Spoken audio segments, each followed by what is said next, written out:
New apartment construction is soaring across parts of the United States. Yeah, and real estate experts say it is now on track to be, in fact, a 50-year high. More than 460,000 new units expected across the country this year. That's what it takes to break a record. That's according to a new report from Axios. But a current housing shortage is driving up costs right now for renters and for first-time home buyers.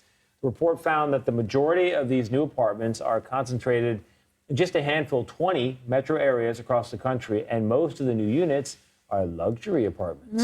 There we go. That's the kick. Let's bring in Axios real estate reporter Sami Sparber. Sami, according to the report, around 89%, almost 90% of the units completed from 2020 to 2022 are high-end. So not the type of affordable apartments that many renters want to or need.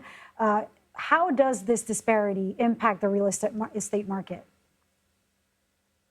Hi, thanks so much for having me on. Right, like you said, the bulk of those apartments that nearly all of them that came online in that pandemic boom are hitting at the high end. That's not entirely surprising. We know that new construction does tend to be in the upper price range, but at the same time, if you're a renter and you're facing these rising housing costs or you're looking to buy a home, your options are kind of limited then to those apartments that you might not be able to afford.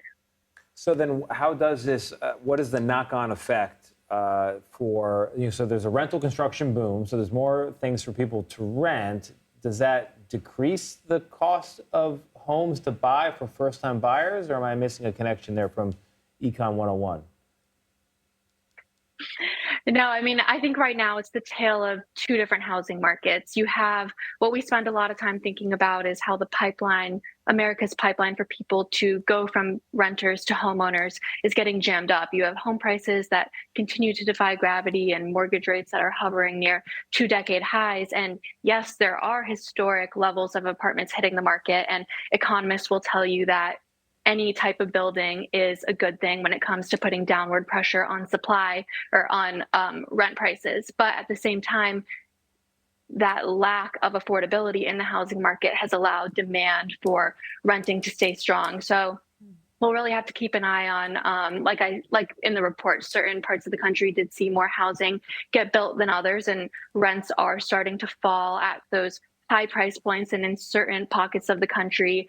But it'll be a minute before we start to see any widespread relief coming from this new apartment construction. Sami, I've always been curious in covering housing among our generation. I'm sure you're younger than me, but it's so unaffordable. Why is it that developers are not building affordable units? I mean, if there is a demand there, is it the cost of building? Why is it? Is it NIMBYism? Well, that's a great question. I mean, I'm here in Austin, Texas, one of those high growth, expensive metros. And yeah, I think you hit the nail on the head. The higher costs and other headwinds are not only making it harder to pencil in future projects, and that'll probably slow the growth in future years. You know, there's another 1 million units slated through 2025, but after that, it's projected to kind of slow down. And those higher costs are contributing to materials being more expensive, labor, all those things. And that is what's contributing to the apartments that are coming on at the high end. Just really a wild story. You want homes built for people, not homes only built for rich people. Exactly. Sami Sparber, thanks for laying it out. Thanks for having me.